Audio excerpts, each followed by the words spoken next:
What's going down, guys? I'm Aaron from PhoneDog.com. And remember in 2009 when the original Droid came out, it was intended to counter the sales of the iPhone when the iPhone was just on AT&T, and it was a successful unit. Verizon put a lot of marketing dollars behind it, and then the Droid 2 kind of came out, and the Droid X came out, and the X2, and all these different devices on Verizon, the Incredible, etc. And the Droid line kind of got pushed from the flagship line down a little bit. Well, now they're trying to bring it back with the Droid 3 on Verizon. It launched today for $199.99 with a 2-year agreement, and it's a dual-core device. And even though it's 3G only, it has a nice camera, like I said, dual-core capabilities, awesome keyboard, as you can see on the back. Is this the device to get? Should you go with one of the 4G devices, the Revolution, the Droid Charge, or the Thunderbolt, or should you wait for the Droid Bionic that's coming from Motorola? We'll try and find out a little bit of that in the unboxing. First, special thanks to our buddies over at Best Buy. They always hook us up with phones. We give them to you in our One Paw Bandit game, so when you go into Best Buy Mobile to buy this today, tomorrow, whenever, you don't deal with mail-in rebates. It's $199 out the door. But enough of that. Let's get into it. Unboxing Motorola Droid 3 starts right now. Like I said in the beginning, it's been interesting to watch the Droid line of devices because the original came out in late 2009 to curb people from switching to AT&T for the iPhone. It was intended to be Verizon's savior. It was the first real push of Android. There was a ton of marketing behind it, a ton of marketing dollars spent, and it was successful. That's where I would arguably say that Android started being really successful on the carriers, was with the original Droid. Then the Droid 2 came out, and at that point, you didn't really have, you had a bunch of Android devices coming out, the Droid X, the Droid Incredible, several different devices, and it kind of, in addition, it was kind of a watered down update, and, other people went for other devices and kind of lost its luster. Well, I think with Motorola now, with the Droid 3, they're coming back and they're saying, hey, we want to make this flagship device, and it really is. Yes, it doesn't have 4G, yes, it's running Motorola's applications platform, but out of the box, it's running Android 2.3, it has a dual-core 1 gigahertz processor, so it's one of 2 devices on Verizon that has dual-core 1 gigahertz processors, the Droid 3 and the Droid X2. So you have 2 different options there. Where this one sets apart is, and something big for me, since I travel quite a bit for work, it's internationally capable. It has a SIM card slot in the back. You can use it for global roaming out of the box, so there's no Droid 3 Global anymore. It's just one device. And so it has quite a few features, quite a few nice things. They've upped the screen to 4 inches as well. 4-inch display, high-resolution display, Android 2.3 out of the box, a new 5th row of keys on that QWERTY keyboard, dedicated number keypad, and more. So you have video playback in 1080p HD in mirror mode. You have a couple of different options on this as well that really make it a nice upgrade from the original and from the Droid 2. So here's the device. We'll get into that in just a second. Here's the box. You can see on the sides. I kind of jumped into it too quickly there. You can see it comes with a phone, battery, SIM card, global literature kit. Read your literature.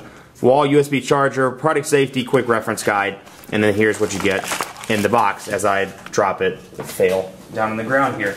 You can see that they kind of exploded out of the box. The USB cable, you get Domina tu aparato, master your device, Droid 3, your typical Motorola AC adapter module here. So nothing too exciting in the box. Really the big difference that I saw was something about the international capabilities. Oh, here it is, global support guide, important SIM card activation requirement. So you have to go through this, call 611 or call Verizon Wireless customer service, and you can get that activated. This looks a little different as well. This yellow thing, okay, important information about global roaming settings.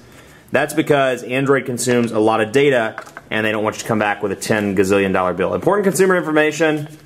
Let's see what this is. Consumer information about radio frequency emissions, blah blah. Product safety and warranty information. Stuff that 90% of the people that buy this device aren't going to read, but all of this stuff exactly the same here. So I'm going to let this boot up in the corner so you can see it. I'll move my hand so you can see the startup, the USB cable, and AC adapter module as well. So here we go. We're going to boot up the device. And like I said, dual-core 1 gigahertz processor, global roaming capabilities, 4-inch high-resolution display, QHD display, 8-megapixel camera on the back with 1080p HD video capabilities, which is super cool. And then your battery as well. And I'm interested to see actually out of the box how big the battery is. I'll have to go back and look and get the milliamp hour rating for you. Let me see if I have it over here on my cheat notes or my cheat sheet. Let's see here. Got to cheat a little bit and look over here at the press release and see while that's loading up. We have, what do we have over here? No, not listed over here, but we'll pull it out of the back in just a second at the very end of the video. But here it is, Android 2.3. It's running the new version of Motorola's applications platform. So, it is a little bit different. They're not calling it Moto Blur anymore. And it's something, if you worked with the Motorola DROID X2 or you've gotten your Gingerbread update on your original Droid, it's pretty similar to that, but there are some changes as well out of the box. First one that I noticed when you go through here and you click all apps, you'll see that it's kind of got this TouchWiz type thing going on, or iOS type thing now. The apps don't scroll down anymore, they scroll from side to side. And you can see, much like HTC Sense 3.0, it has this carousel effect, kind of a 3D carousel effect. You can see it, I'll get it up close to the camera so you can take a look and not do that. Let me go back over here. And then we'll do that. And you can see as it scrolls, that kind of 3D effect. It switches from menu to menu. Now, out of the box, you get a couple of applications with this. Amazon Kindle, Vcast apps, Blockbuster, and then you'll see some different icons as well. You know, obviously Motorola switched up some of the icons. Camera's a little bit different. And they're kind of, you know, it's going to be a love-hate thing. Some people may not like it. You can see the browser's kind of this ugly icon. At least I think it's kind of ugly as opposed to the typical globe that symbolizes internet capabilities. Anyway, go down through here, typical Motorola stuff. GoToMeeting on here. It's intended to be a productivity device and a global device, so you'll see a lot of stuff that references that. IM as well from Verizon. Let's Golf 2, My Verizon Mobile, Nova HD, NFL Mobile, and Vcast Media, Vcast Music, Vcast Tones, Vcast Videos, VZ Navigator, and then ZoomoCast. So some stuff pre-installed. You can also go up here to all apps and click Verizon Wireless and see all those. So there's some bloatware on this device. Not too much though in comparison to some of the other stuff we've seen from Verizon recently, like the Thunderbolt, the Droid Incredible 2. There's a lot of Verizon pre-installed programs over there. But if you haven't worked with the new version of Motorola, or applications platform rather, excuse me, and Android 2.3, you can see you can organize by group here.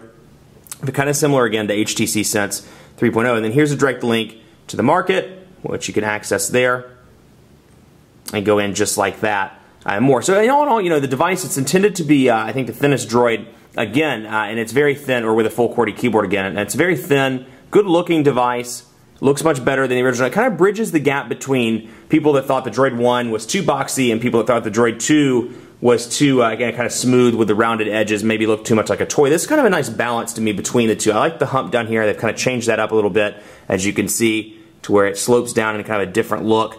And then up top, you can see a power button, 3.5mm headphone jack, volume rocker over here, no camera shortcut button, but you do have your HDMI out port and your micro USB charging port over here as well. Now, typical, like the typical Droid line, there is no spring hinge when you open the keyboard. It is manual push required, but you can see this nice new 5-row QWERTY keyboard with nice spacious keys. The keys look good. They're nice and spaced, and I was working, I actually picked up one of these for my Verizon account to work with while I'm traveling in a couple of weeks overseas, and I was working with the keyboard this morning and just incredibly impressed with the keyboard. We'll go ahead and do a quick message just so you can see. We'll do that and come down here and say the quick brown fox is hungry. I don't know, I always say hungry. Need to come up with something else. Quick brown fox is thirsty. How about that? Quick brown fox is thirsty. So you can see 5-row QWERTY keyboard, and it's in the typical QWERTY layout with kind of the staggered keys here. A little bit too staggered over here because of the D-pad, but still, you do get the D-pad. You get the dedicated number row up here at the top as well. Just a great keyboard to work on. The tactile feedback. You know, previously in the QWERTY battle, like I said, the Epic 4G was one of the best, and I've listed a couple of others over the years. I think this, you know, might definitely either become first or second for me. I just love the way it feels. The keys are very tactile. Nothing like the original Droid, and definitely an improvement over the Droid 2 as well. I was actually pleasantly surprised with the keyboard. I'm more of an on-screen person, but after opening it up and working with it a little bit, it's like, hey, I could use this on a daily basis. So, comes with Motorola's multi-touch keyboard. It also comes with Swipe pre-installed out of the box. So, you get that as well. Now, some of the stuff you'll see that's different in addition to the carousel here, you'll see a couple of other things that look different depending on which version of Blur you're coming from. If also, you know, you'll see the notifications here, or the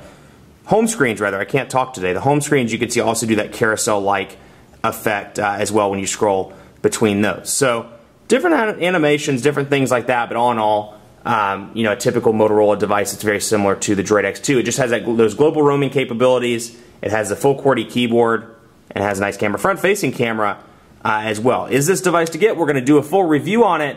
Look for video and written reviews in the near future. Much more coverage to come on PhoneDog.com with the Motorola DROID 3 on Verizon Wireless. Let's do a check and see what that battery looks like before we sign off, because I wanted to get you that milliamp hour rating there. And the battery cover is definitely hard to take off. You can see the SIM card slot here. No SD card out of the box, but the battery is 1,540 milliamp hours. Well, they say 1,500 milliamp hours, but it says here 1,540 typical milliamp hour batteries, which is the number that I would usually go with. Now you can see here's an interesting thing. I'll show you this before I sign off. Actually, here's the one I opted for the extended battery to test it out while I work with this device for a couple of weeks. And you can see there's virtually no change in the size here. Extended battery on this one, non-extended here. No bulky battery door. That alone might be enough to make people consider this device. Much more coverage to come on PhoneDog.com with Motorola DROID 3. Keep it locked on the site. And be sure to like us on Facebook. We're giving away a bunch of tablets as part of our greatest tech giveaway ever. Be sure to check it out. Facebook.com/PhoneDog. Follow me on Twitter as well, PhoneDog_Aaron, and on Facebook at Facebook.com/PhoneDogAB. Thanks so much for watching. We'll see you next time. Droid.